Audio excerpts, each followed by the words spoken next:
ఐక్యరాజ్య సమితి పిలుపులు ఇచ్చిన దాంట్లో భాగంగానే ఈసారి వ్యవసాయ పనులు, వ్యవసాయం చేస్తున్న దాంట్లో 62% ఉన్నారు మహిళలు.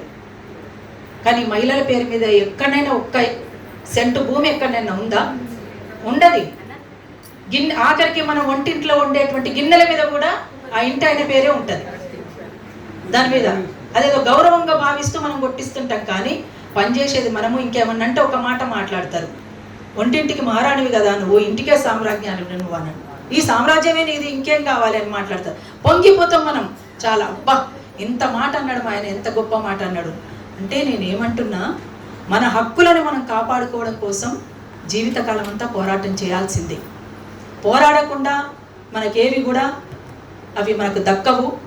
అందుకనే పోరాటాలతోటి వచ్చేది హక్కులైతే అడుక్కుంటే వచ్చేది భిక్షము అంటారు. అందుకని పోరాటాల ద్వారా మాత్రమే మనం సాధించుకోవాల్సినటువంటి అవసరం, ఆవశ్యకత మన మీద ఉన్నది.